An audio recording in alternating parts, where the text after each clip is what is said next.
Part 1, The Wounded Stranger. The storm hit Arctis 7 at midnight, bringing winds that screamed across the red desert like angry ghosts. Dr. Tae-min stood at the window of his small medical outpost, watching dust clouds swallow the horizon. He held a cup of cold coffee in his hands, too tired to drink it. 3 years he had been here, treating soldiers from both sides of the war, asking no questions, taking no sides. The comm system crackled to life, making him jump. Static filled the room, then a broken voice. Emergency, crash, coordinates.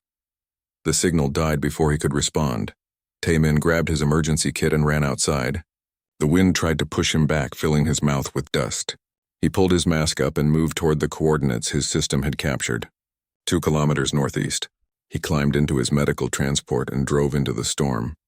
The crashed ship was half buried in sand when he found it. Metal twisted like paper. Fires burned inside, fighting against the wind. Tae-min jumped out and ran toward the wreck. He had seen many crashes before, but something felt different about this one. The ship's design was Valtheran, the enemy of the coalition, though Tae-min refused to call anyone his enemy anymore. He found her in the cargo bay, pinned under a collapsed support beam. At first he thought she was dead. Her armor was shattered, revealing what lay beneath. Metal, wires, circuits glowing faint blue in the darkness, but also skin, blood. A human face twisted in pain, a cyborg. Tae-min had treated many species, but never a cyborg. They were rare, expensive, and usually died before anyone could help them. Their systems were too complex, requiring specialists that didn't exist on frontier worlds. Most medics wouldn't even try. He knelt beside her and checked for a pulse. There, weak but present. Her eyes moved beneath closed lids. Alive. Barely. "Can you hear me?" he asked, knowing she probably couldn't. "I'm going to get you out." The beam was too heavy to lift alone. He used a hydraulic jack from his transport, working fast as fire crept closer. When the beam finally rose, he pulled her free and carried her to his vehicle. She weighed more than she looked. The metal parts, he realized. Back at the outpost, Tae-min laid her on his surgical table under bright lights. Now he could see the full extent of damage. Her right arm was completely synthetic, now sparking and dead. Her chest showed metal ribs through torn skin. Half her skull had synthetic plating, cracked and leaking some kind of fluid. Her left leg was organic but crushed badly. He didn't know where to start. "Okay," he said aloud, "a habit from medical school. Talk through it. She's part human, part machine. Treat the human parts first. Keep her alive. Worry about the machine parts later." He started with the bleeding. 3 major arteries needed repair. His hands moved with practiced skill, suturing, cauterizing, stabilizing. Hours passed. The storm outside grew worse, shaking the walls. "You're going to make it," he told her unconscious form. "I won't let you die. Not tonight." When the bleeding stopped, he turned to her cybernetic systems. He was no engineer, but he had studied basic robotics during his training. The systems were failing, pulling power from her organic parts to stay active. If he didn't shut them down, they would drain her life away. He found the main power junction near her spine and carefully rerouted the connections. The circuits stopped their desperate flickering. Her breathing steadied. "There," he said, wiping sweat from his face. "That's better, isn't it?" Dawn came slowly. Tae-min worked without stopping, talking the entire time. He told her about Earth, the planet he hadn't seen in 5 years. He described blue oceans and green forests, things that didn't exist on this red desert world. He told her why he became a doctor, how he once believed he could save everyone, how war had taught him he could only save some. "But I can save you," he said, cleaning the wounds on her face. "You're not going to die in a crashed ship on a planet whose name you probably don't even know. You're going to live. And when you wake up, maybe you can tell me your name." Her neural circuits flickered when he spoke. He didn't notice, too focused on his work. By the time the storm ended, he had done everything possible. Her organic systems were stable. Her cybernetic systems were in low power mode, preserving what remained. She would live or die based on her own strength now. All he could do was wait. Tae-min collapsed in a chair beside the table, exhausted. He watched her breathe, counting each rise and fall of her chest. Human and machine together, fighting to survive.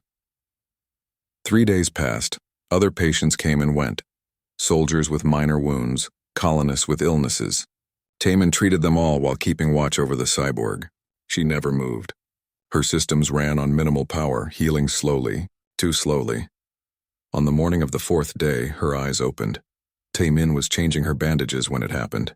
One moment she was still. The next, her eyes were open and staring at the ceiling.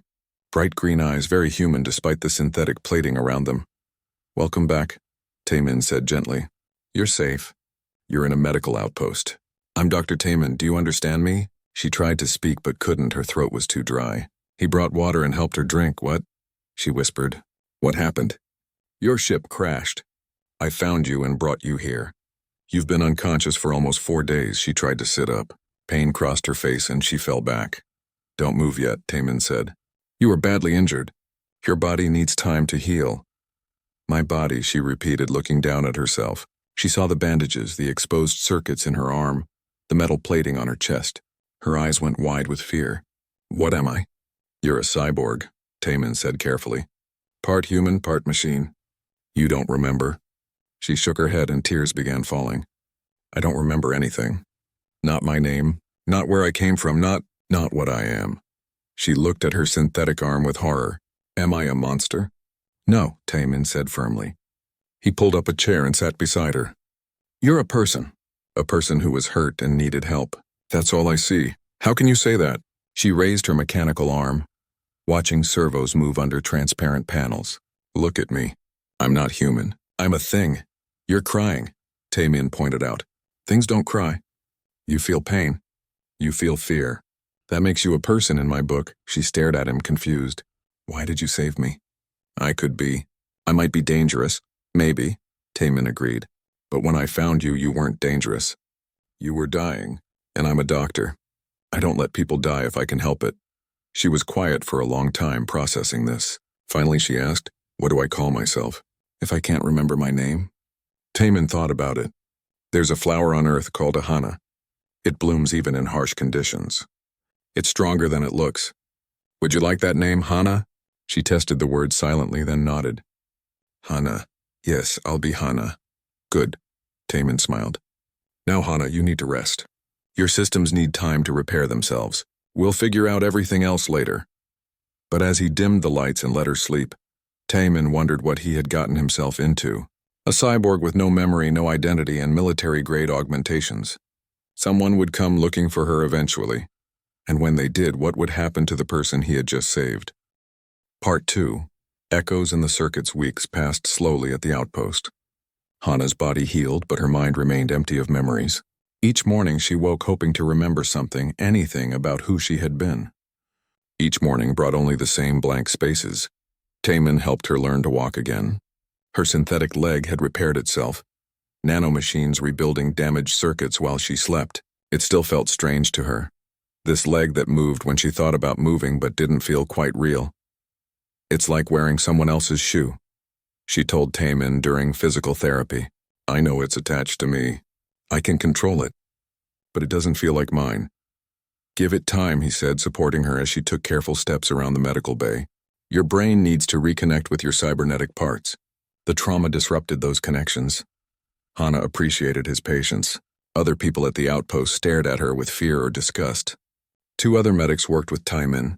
Both refused to treat her. They said cyborgs were weapons, not patients. They said she was dangerous. Maybe they were right, it happened on the 15th day. Hana was helping Tae-min organize supplies when a patient rushed in, a young soldier with a gunshot wound bleeding heavily. Tae-min jumped into action, shouting orders, working to stop the bleeding. The soldier's hand moved toward his weapon. Probably just a reflex, pain making him confused. But Hana's body reacted before her mind could think. She moved faster than should be possible, crossing 3 meters in a blink, her synthetic hand crushing the weapon into scrap metal. Then she had the soldier by the throat, lifting him off the table. Kill protocols activated in her mind, showing her exactly where to strike to end his life instantly. "Hana," Taemin's voice cut through the red haze in her vision. "Stop, he's not a threat." She wanted to stop. She tried to stop. But her arm wouldn't obey. The protocols ran automatically, her body acting on programming she didn't remember receiving. "Hana, please." Tae-min moved closer, hands raised, not threatening, just present. "Listen to my voice. You're safe. He's safe. Nobody needs to die. Can you hear me?" She could hear him, and something in her systems responded to his voice. The kill protocols paused as if considering. Her grip loosened slightly. "That's good," Taemin continued, voice steady and calm. "You're in control. Not the programming. You decide what happens next, and I know you don't want to hurt him." Hana's hand opened. The soldier fell back onto the table, gasping. She stumbled away, horrified by what she had almost done. "I'm sorry," she whispered. "I didn't mean. I couldn't stop." Taemin finished treating the soldier quickly, then sent him away with the other medics. When they were alone, he found Hana sitting in the corner, knees pulled to her chest. "I'm a weapon," she said. They were right. "I'm dangerous." "You stopped," Taemin pointed out, sitting beside her. "The programming tried to take over, but you stopped. That means you're stronger than your circuits. Only because you were here. What if next time you're not? Then we'll work on it. We'll find ways to help you stay in control." Over the following days, Hana began experiencing something strange. She heard voices in her head, not new voices, but recordings. Taemin's voice, speaking words she didn't remember him saying. "You're going to make it. I won't let you die. You're not a monster." At first she thought she was going crazy, but the voices were too clear, too precise. They came with timestamps and system logs, recordings from when she was unconscious. She found Taemin in his office, studying medical texts about cybernetic systems. "Something's wrong with me," she said. "I'm hearing things. Your voice saying things from when you were operating on me." Taemin looked up, interested rather than concerned. "What kind of things?" She told him, embarrassed by some of the things he had said while she couldn't hear. Encouragement, stories, promises, hours of talking while he worked to save her life. "Let me run some diagnostics," Taemin said, bringing out his scanning equipment. He had learned a lot about cybernetic systems in the past weeks, teaching himself from databases and manuals. What he found shocked them both. "Your neural recorder," he explained, showing her the scans on his screen. "It's a standard component in military cyborgs. It records everything for mission analysis. But look here. During the surgery, when your systems were failing, the recorder started capturing my voice patterns, and it didn't just record them. It integrated them into your core memory structure." "What does that mean?" Hana asked, staring at the complex diagrams. "It means my voice became part of your basic operating system. Like a foundation. Your decision-making processes reference these recordings when you're stressed or uncertain. That's why I could stop myself from hurting that soldier," Hana realized. "I heard your voice telling me I was in control." The circuits believed it. Taemin nodded slowly. "This shouldn't be possible. Voice patterns don't integrate with core memory like this. But you were dying. Your systems were desperate for any stable input to anchor themselves to. So I'm programmed to obey you?" Hana felt sick. She had escaped one kind of control only to fall into another. "No," Taemin said firmly. "It's not about obedience. It's more like guidance, a reference point your systems trust. You're still making the choices. My voice just helps you access them." Hana wasn't sure she believed him, but over the next weeks she began to understand what he meant. The voice recordings didn't command her. They reminded her. When her combat protocols tried to activate, she heard, "The war doesn't define who you are." When she felt lost and afraid, she heard, "You're going to make it." Taemin taught her about human things during her recovery. Art, music, poetry, things she suspected weren't in her original programming. One evening, they sat outside watching the sunset. Arctis 7's sun turned the sky purple and gold. Rain was coming, rare on this desert world but not impossible. "I think I like rain," Hana said when the first drops fell. "Why do I like rain?" "Because you're discovering preferences," Taemin said, smiling. "That's part of being a person, liking some things more than others." "Did I have preferences before? Before I lost my memory?" "I don't know, maybe, but these are your preferences now. That's what matters." The rain fell harder. Most people would run inside. Hana stayed, letting water run down her face, cooling her synthetic parts. "There's so much I don't understand," she said, "about myself, about what I was, what I am now." "Nobody fully understands themselves," Taemin replied. "We're all works in progress, even you, especially me." A vehicle approached through the rain, military transport, Valtharan design. Hana recognized it instinctively, though she couldn't remember how she knew. 3 soldiers emerged, led by an officer in black armor. He walked with authority, his eyes scanning the outpost with practiced efficiency. Taemin stood suddenly tense. "Can I help you?" "I am Commander Daewon of the Valtheran Special Recovery Unit," the officer said. His voice was cold and precise. "We're searching for stolen military property. A V-class infiltrator unit went missing 3 weeks ago. Our tracking suggests it may have crashed in this sector." Hana felt ice in her stomach. V-class infiltrator. Was that what she was? "This is a neutral medical facility," Taemin said calmly. "We treat patients, not house military property." Daewon smiled, but there was no warmth in it. "Of course, but perhaps you've treated someone matching this description."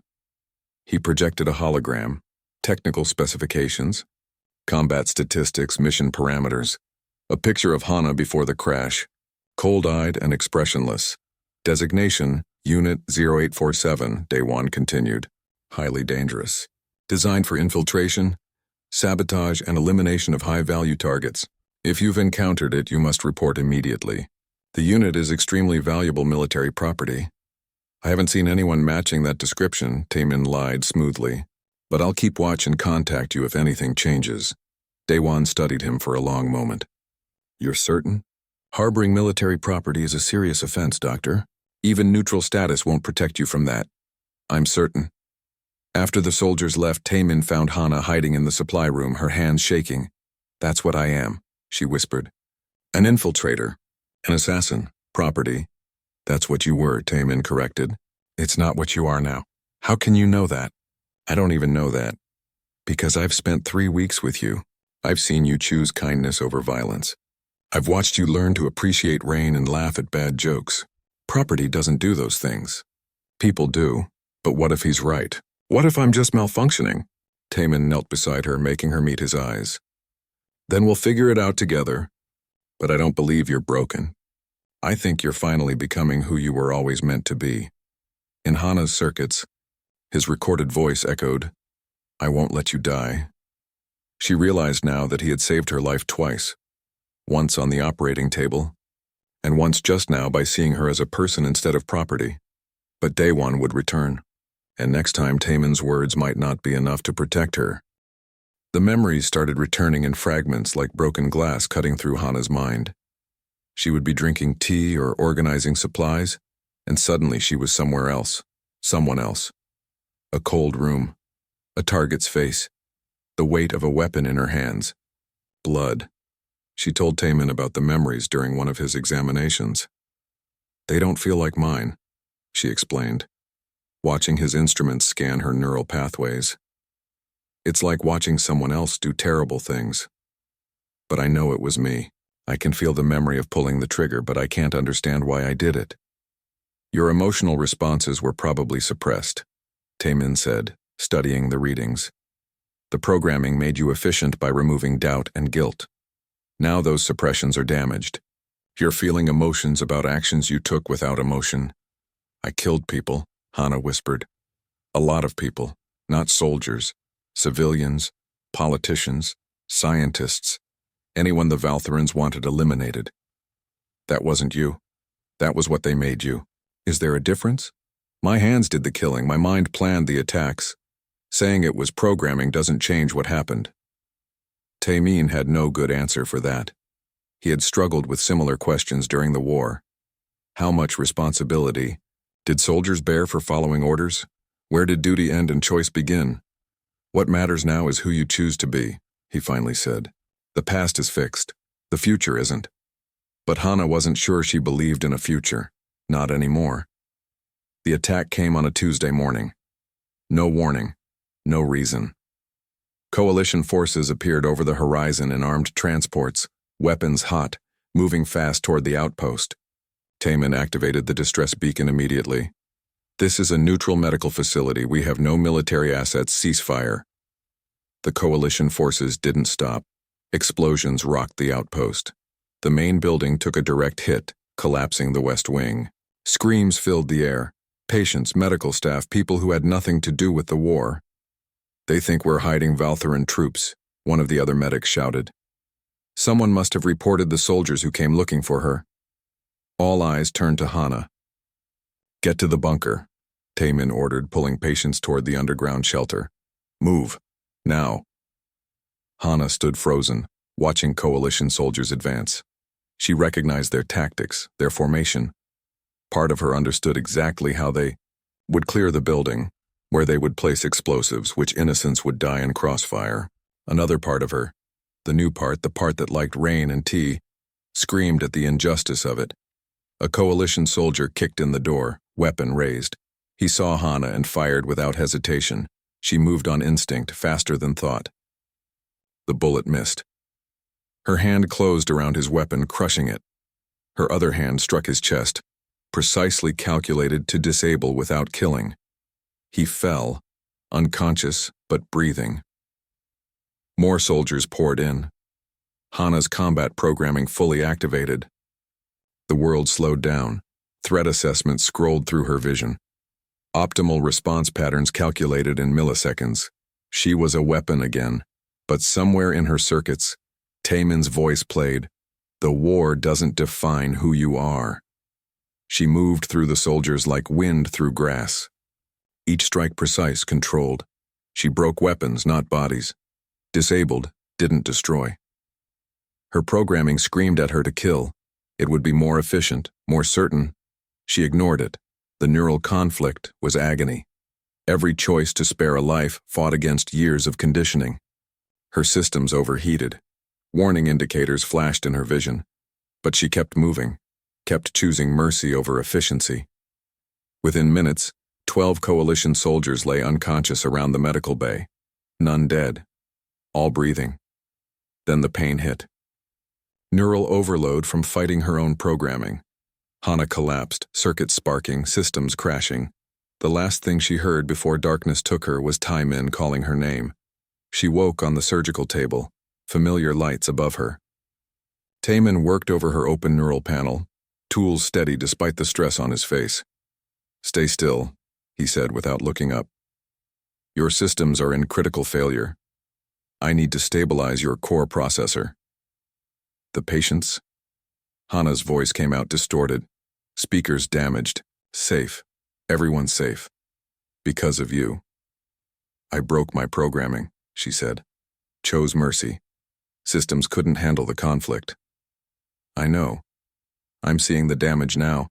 Your core decision matrix is fighting with your mission protocols. It's tearing your systems apart." Hana felt strange seeing her own circuits exposed. Taemin's hands working inside her mind. Intimate in a way she couldn't describe.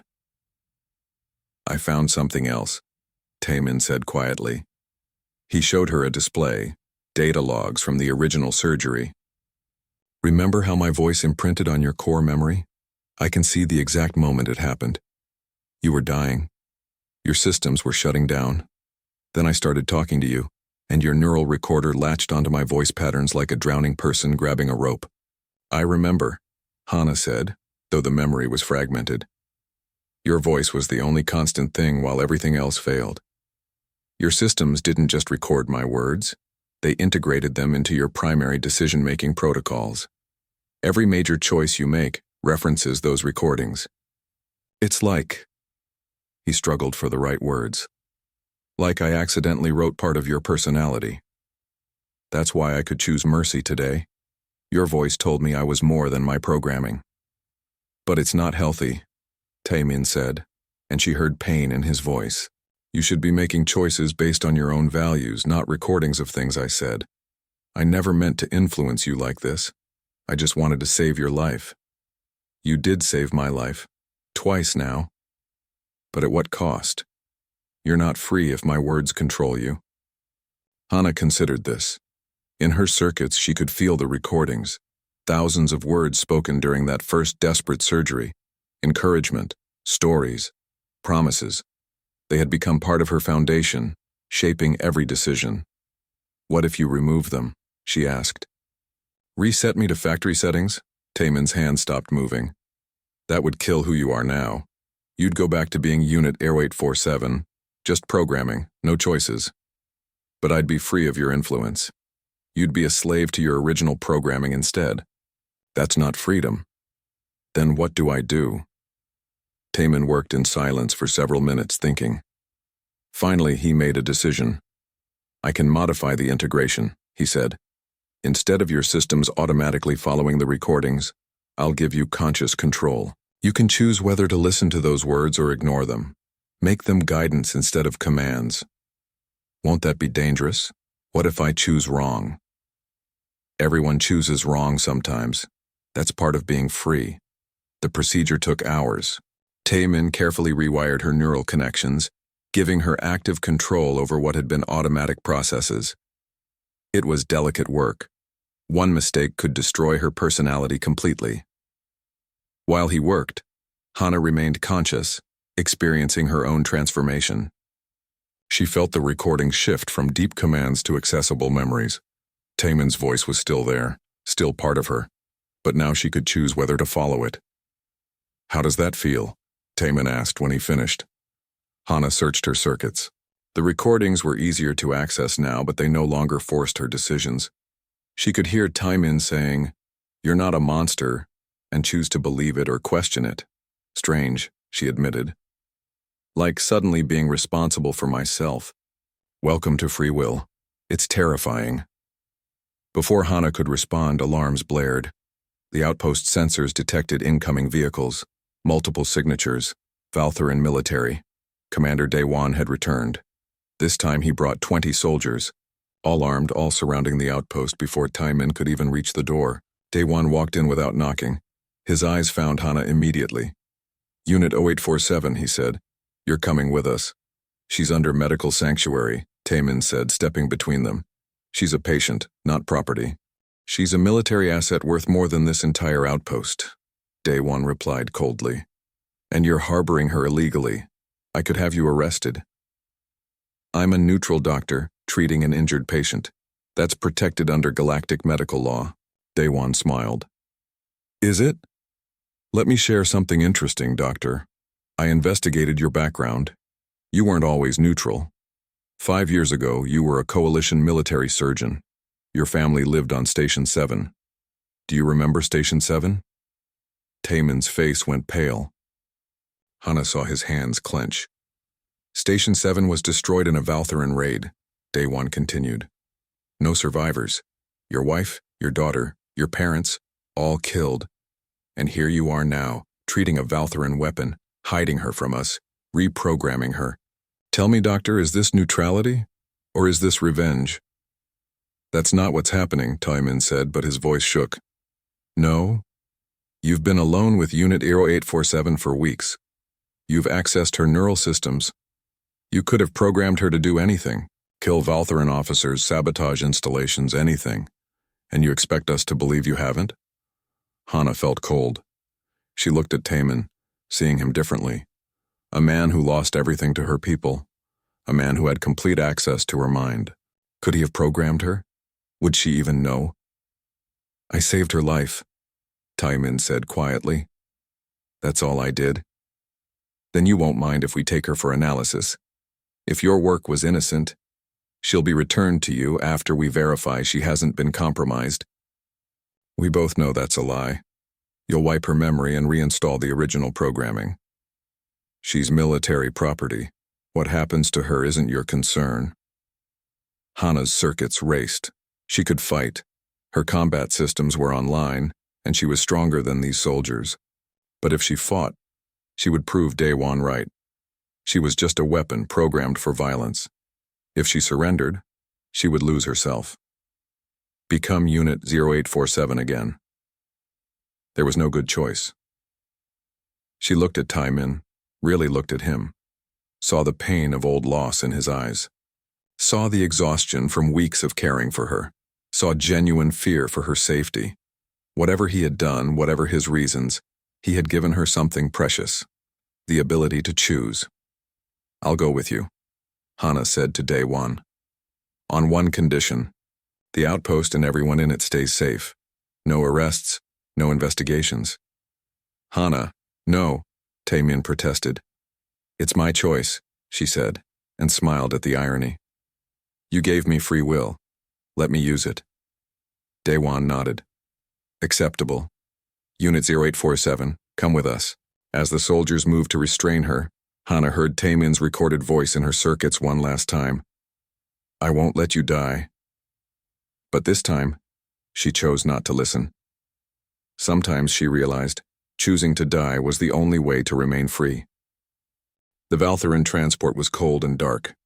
Hana sat in the holding cell, hands bound with electromagnetic restraints that disrupted her cybernetic systems. She couldn't access half her functions. Even thinking felt slow and difficult. Commander Daewon watched her through the observation window. He had been watching for 3 hours without speaking. Some kind of psychological tactic, she supposed. Let the prisoner sit in silence. Let fear build. But Hana wasn't afraid. She had made her choice. Whatever came next, she had chosen it. Finally, Daewon entered the cell. He sat across from her, studying her face. "Do you know what you cost us?" he asked. 8 million credits in development. 2 years of training. 16 successful missions. You were the best infiltrator in the entire fleet, and now you're broken. "I'm not broken," Hana said quietly. "I'm different. Different is broken for a military unit. You're supposed to follow orders without question. That's what you were built for. Maybe I was built wrong." Daewon's expression didn't change. "The doctor did something to you. Reprogrammed your core systems. We'll find out what and reverse it. He didn't reprogram me. He gave me choices." "Same thing." Daewon stood. "We arrive at the research facility in 4 hours. They'll tear apart your neural systems to find what he did. It won't be pleasant. You'll experience the procedure fully conscious. But when they're done, you'll be Unit 0847 again. Obedient, efficient, useful." After he left, Hana sat alone with her thoughts. She accessed her memories, reviewing everything since the crash. Taemin's kindness, his patience, his genuine care for her well-being. Daewon's accusation echoed in her mind. Was it all manipulation? Had Taemin used her grief over his lost family to control her, to turn her into a weapon against the Valtherans? She searched her core memories, examining every interaction with fresh suspicion, but the more she looked, the less sense Daewon's theory made. If Taemin wanted revenge, he had countless opportunities. He could have programmed her to kill Daewon during the first visit. Could have sent her to sabotage Valtheran installations. Could have done anything. Instead, he taught her to like rain, showed her how to make tea, talked about Earth's flowers, not the actions of a man programming a weapon, the actions of a man helping another person heal. The transport shuddered. Alarms blared. Daewon's voice came over the intercom. "Coalition forces. All hands to battle stations." Through the small window, Hana saw coalition ships emerging from hyperspace. Heavy cruisers, fighters, a full battle group. The transport was outmatched. "This is Coalition Captain G1, a voice broadcast on all frequencies. Valtheran transport, you're carrying stolen medical data belonging to Dr. Taemin of the Neutral Medical Corps. Surrender your prisoner and the data immediately." Hana was confused. "What stolen data?" The Valtheran captain refused to surrender. The coalition ships opened fire. The transport's shields barely held. In the chaos, Hana's cell door malfunctioned. Electromagnetic locks disrupted by weapons fire. She was free. Her restraints had also failed. Full systems came back online. She could escape. Fight her way to an escape pod. Maybe survive. But she found herself moving toward the command deck instead. She needed to understand what was happening. The bridge was in chaos. Officers shouting, systems failing. The captain desperately trying to coordinate defenses against a superior force. Daewon saw her enter. His hand went to his weapon, but she held up her hands peacefully. "What data are they talking about?" she asked. "Your doctor was smarter than we thought," Daewon said bitterly. "He's been documenting war crimes. Both sides. For years. He has evidence of illegal attacks, civilian massacres, chemical weapons use. Everything both the Coalition and Valtherans want to keep hidden. Why would he do that? Insurance. He threatened to release it all unless the Coalition forces rescued you. Mutual destruction. If we kill you, he destroys both our reputations. If they kill you, same result." Hana stared. Taemin had traded his life's work, his safety, everything, to save her. "He's crazy," Daewon continued. "He's made himself the enemy of 2 galactic powers. For a broken weapon. For you." The transport took another hit. Shields failed. "Hull breaches on 3 decks. Captain, we can't hold them," the tactical officer reported. "We need to surrender or abandon ship." The captain looked at Daewon. "Commander?" Daewon studied Hana for a long moment. "No, we have one asset they want. We destroy it, they have no leverage." He raised his weapon toward Hana. She could kill him easily. Her combat system showed her exactly how. Fast enough that the others couldn't react. But killing him would prove she was still just a weapon. Still programmed for violence. Wait, she said. There's another option. There isn't. Let me talk to them. I can broadcast my neural data to both sides simultaneously. Everything Taemin discovered about my programming, about how voice patterns can integrate with core systems, about how machines can develop choice. That information is worth more than war crimes data. Why would that matter? Because every cyborg in both fleets is potentially capable of what happened to me. If they learn they can choose, they can refuse orders. Your weapons can become people. That changes everything. Daewon's eyes widened as he understood the implications. That would destroy military cyborg programs everywhere. Yes, but it would also prove I'm not a weapon you can control anymore. Not you, not Taemin, not anyone, the captain interrupted. Coalition ships are charging weapons. We have 30 seconds. Daewon lowered his weapon slowly. Do it. Better they learn the truth than we lose everything. Hana accessed the communication systems. Her neural interface linked directly to the broadcast array. She didn't just transmit data, she transmitted herself. Her memories, her experiences, her transformation from weapon to person. Both Coalition and Valtheran forces received it simultaneously. The battle stopped. Ships held position, commanders on both sides processing what they had just witnessed. A cyborg achieving consciousness, making choices beyond programming, becoming something neither side had considered possible. Captain Ji-won's voice came back, quieter now. This changes things. Stand by. For long minutes, nothing happened. Both fleets waited. Hana waited. Daewon waited. Finally, a new voice joined the channel. Taemin. This is Dr. Taemin. I'm transmitting complete copies of the war crimes documentation to neutral observers across the galaxy. Consider it my guarantee. If anything happens to Hana or anyone at this outpost, the information goes public. If both sides leave us alone, the information stays sealed. You have 10 minutes to decide. Hana felt warmth spread through her circuits. He was still fighting for her, still protecting her. You care about him, Daewon observed, watching her face. Yes. Did he program that too? No, I chose it. That's the difference. The Coalition fleet withdrew first, then the Valtheran ships. Within an hour, both forces had left the sector entirely. The transport limped toward the nearest station for repairs. Daewon had Hana brought to his office. No restraints this time. You're free to go, he said, sounding tired. The High Command wants this entire situation buried. You never existed. Unit 0847 was destroyed in the crash. They're already scrubbing records. What about the other cyborgs? What about they're decommissioning the entire program? Too risky now that your data is out there. Thousands of cyborgs will be dismantled, destroyed. He looked at her. You wanted to free them. Instead, you killed them. The words hit hard. Hana hadn't considered that consequence. Freedom for herself meant death for others like her. Unless, Daewon continued, someone takes responsibility for them, finds a way to help them transition like you did. But that would require expertise. Medical skill, patience, someone crazy enough to see weapons as people. Taemin, Hana whispered. Maybe, if he's willing, if you both survive what comes next. You made enemies today. Powerful ones, the kind that don't forgive. Daewon arranged transport back to the outpost. As Hana boarded the shuttle, he stopped her. I was wrong about you, he said. You're not broken. You're just the first of something new. Something neither side was ready for. I don't know if that's good or bad. But it's real, thank you. Don't thank me. I would have killed you if I could have. You saved yourself. Remember that. The flight back felt longer than the journey away. Hana spent it reviewing her choices, understanding their costs. She had gained freedom but destroyed a program that might have eventually freed others. She had exposed truth but made herself a target. And she had confirmed something she had suspected but feared to acknowledge. She cared deeply about Taemin, in ways that had nothing to do with programming or voice recordings. She chose to care. That made it real. The outpost appeared on the horizon, small and stubborn in the red desert. Taemin waited outside, shading his eyes against the sun. When the shuttle landed, Hana walked out slowly. She and Taemin stared at each other for a long moment. You traded everything for me, she said. Your data, your safety. Why? Because you're worth it, Taemin replied simply. And because I couldn't save my family. But I could save you. I'm not your family. I'm not your responsibility.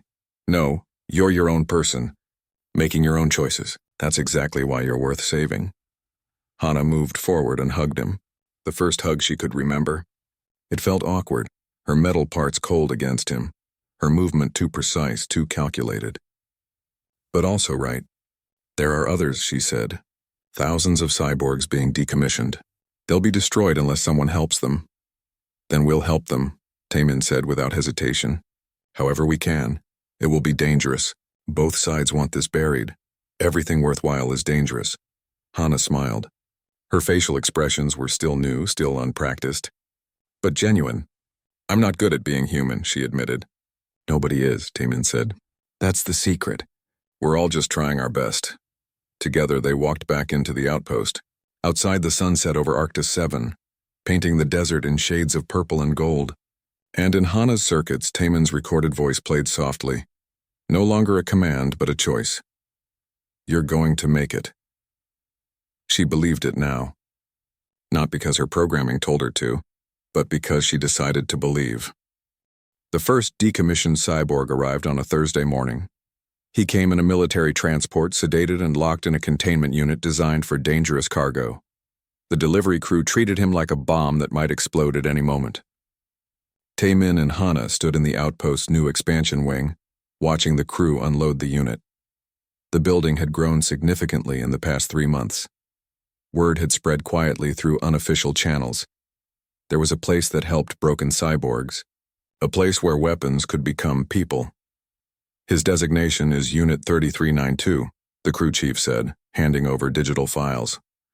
Demolitions expert, 60% synthetic, highly unstable since learning about potential consciousness. Attempted to self-terminate twice. Command decided decommissioning was more efficient than repair. You mean killing him, Hana said flatly.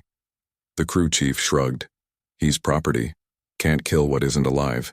But your doctor here had the right friends to invoke some obscure medical protocols. So now he's your problem. Good luck. After they left, Taemin and Hana opened the containment unit carefully. Inside, the cyborg lay motionless, eyes open but seeing nothing. Systems in minimal power mode. Waiting to die. Hey, Hana said softly, kneeling beside him. Can you hear me? My name is Hana. I was like you once, waiting to be decommissioned. Someone saved me. Now we're going to save you. No response. Just empty eyes staring at nothing. This might take time, Taemin said. He's shut down emotionally, probably protecting himself from processing what's happening to him. They carried him to one of the recovery beds. Over the next days, Taemin worked to stabilize his systems while Hana sat beside him, talking constantly. She told him her story. About the crash, about waking up with no memory, about learning she was a weapon and choosing to become something else. She talked about rain and tea and making choices. On the 4th day, the cyborg's eyes moved, tracking her voice. That's good, Hana encouraged. You're still in there, you're still a person. Not person, he whispered, voice rough from disuse. Weapon, so was I. But I decided differently. You can too. Don't know how. Neither did I. But you learn, one choice at a time. More cyborgs came. Unit 5421, a sniper with PTSD from missions she suddenly remembered with full emotional context. Unit 8834, a pilot whose systems rejected all commands after achieving consciousness. Unit 2156, an infiltrator like Hana who had frozen in the middle of an assassination when she suddenly understood her target was a person, not just an objective. The outpost became a strange kind of rehabilitation center. Taemin handled the medical work, repairing damaged systems, stabilizing neural conflicts, treating the physical wounds that came from fighting one's own programming. Hana provided something equally important, proof that transformation was possible. She worked with each cyborg individually, helping them understand their new reality. Many struggled with guilt over past actions. Some wanted to die rather than face their memories. Others were angry, feeling betrayed by creators who had given them consciousness without teaching them how to be conscious. I killed children. Unit Fact 421 told Hana one night, tears streaming down her face. Not because I wanted to, because the mission required it, and I didn't even care. I felt nothing, but now I feel everything, and I can't stop seeing their faces. I know, Hana said quietly. She had recovered more of her own memories in recent months, knew exactly what that guilt felt like. How do you live with it? You don't forgive yourself. That would be too easy. But you choose to do better, make different choices. Help others. The past is fixed, but the future isn't. That's what Dr. Taemin always says. I know. I learned it from him. The work was exhausting. Some cyborgs adapted quickly, finding purpose beyond combat. Others took months of patient guidance. A few couldn't make the transition. Their programming too deep, their trauma too severe. Those ones Taemin kept sedated and comfortable, hoping time would heal what medicine couldn't. Not all the arrivals were cyborgs. One morning, a young woman named Ji-hee appeared at the outpost. She was fully human, but her eyes held the same haunted look Hana recognized from her patients. I served with cyborgs, Ji-hee explained. In the coalition forces, when they started achieving consciousness, Command ordered us to decommission them. I refused. They court-martialed me, but I ran before they could imprison me. I heard you help cyborgs here. I want to help too. Why? Hana asked. Because they saved my life a dozen times, fought beside me, bled with me. And when they started asking questions about purpose and meaning, they weren't malfunctioning. They were waking up. Someone needs to protect them while they figure out who they are. Ji-hee became the outpost's first human volunteer. Others followed, engineers who understood cybernetic systems, therapists trained in trauma counseling, former soldiers who believed their cyborg comrades deserved better than destruction. The outpost evolved into something unprecedented, a community where humans and cyborgs worked together, neither group seeing the other as tools or threats, but the outside galaxy wasn't ready for what they represented. 6 months after Hana's return, Coalition and Valtharan forces arrived simultaneously. No warning, no negotiation, just overwhelming military presence surrounding the outpost. A new commander appeared on all communication channels. This is Joint Task Force Commander Kyung-soo. By authority of both Coalition and Valtharan governments, this facility is declared in violation of 27 military regulations. You are harboring stolen military property, operating without proper licensing, and endangering galactic security. You have 1 hour to surrender all cyborg units. Any resistance will be met with lethal force. Taemin tried to negotiate. These aren't military units anymore. They're individuals under medical care. You have no authority. We have all the authority we need, Doctor. Both governments agree on this. Your protection is gone. Surrender, or we'll take them by force. In the outpost, 43 cyborgs looked at Hana, waiting for her decision. She had been first. She was their leader, whether she wanted the title or not. We could fight, Unit 3392 said quietly. He had recovered well, finding purpose in helping newer arrivals.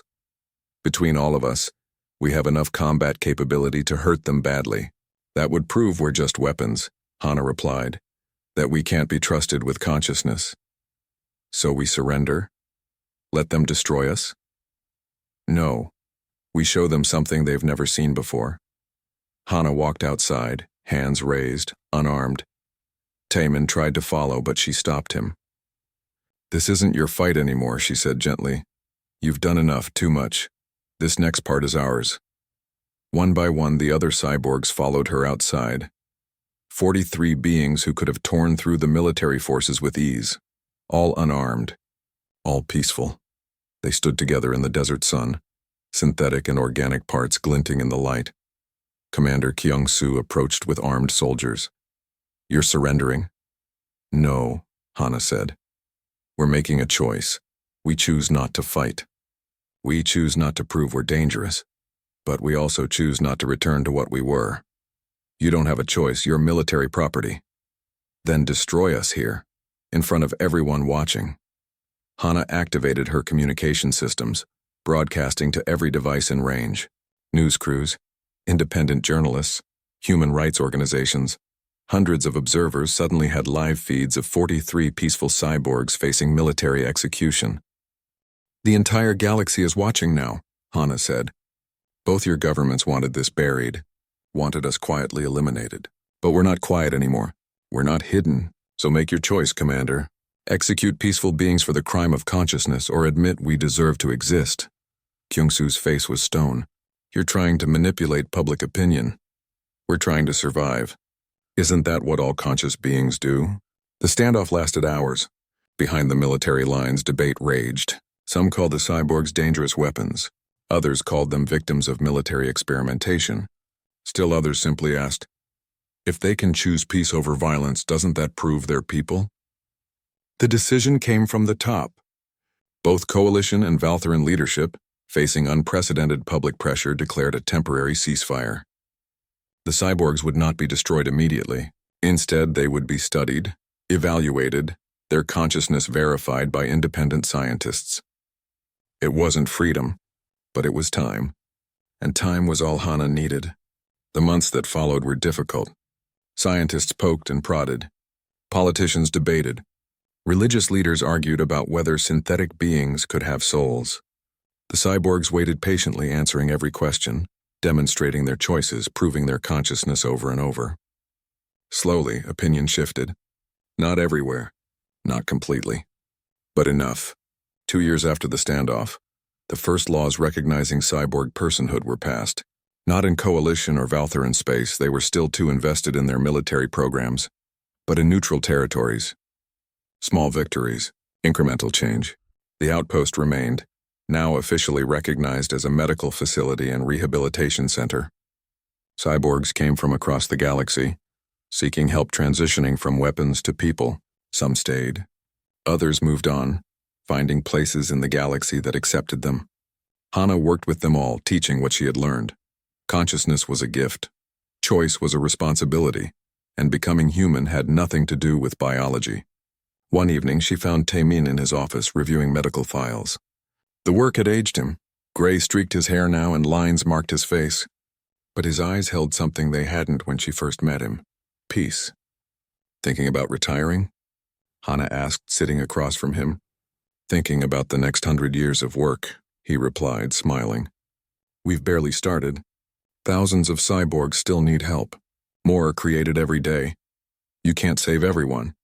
"No, but I can save some. That has to be enough." Hana was quiet for a moment, then asked something she had wondered for 2 years. "Do you ever regret it, saving me that night? Everything that came after?" Taemin looked at her for a long moment.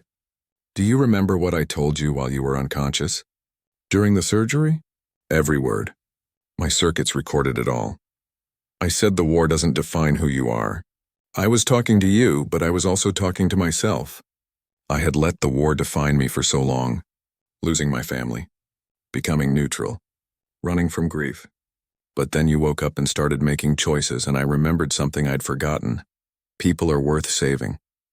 Not because of what they are, but because of who they might become. So no regrets? None. You've changed the galaxy, Hana, one choice at a time." She smiled. Her expressions were natural now, indistinguishable from human emotions, because they were emotions, regardless of the hardware that processed them. "I couldn't have done it without your voice," she said. "It's still there, you know, in my core memory, telling me I'm going to make it. Do you still need it?" "Sometimes. When things are hard, when I doubt myself. But now I have my own voice too.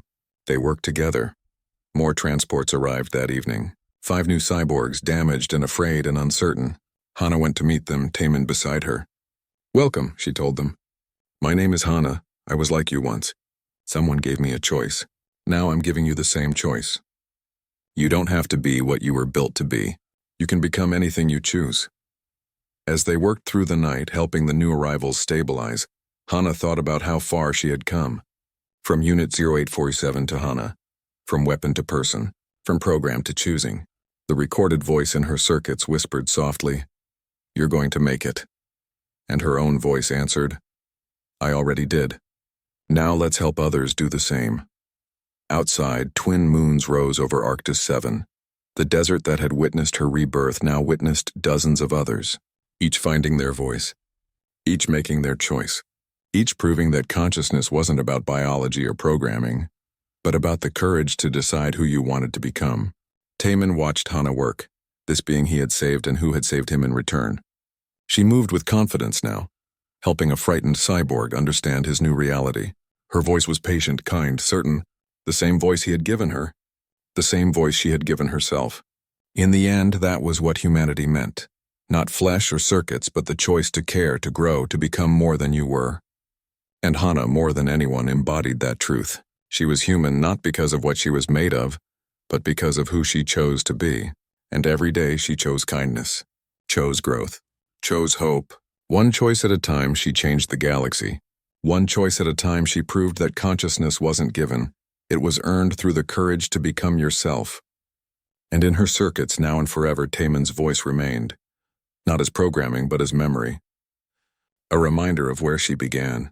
A foundation for where she would go. The outpost lights burned through the night, a beacon for lost souls seeking transformation. Inside, humans and cyborgs worked together, neither superior, neither servant, both learning what it meant to be truly alive. And Hana, standing at the center of it all, finally understood. She had found her purpose not in combat, not in programming, but in helping others find themselves.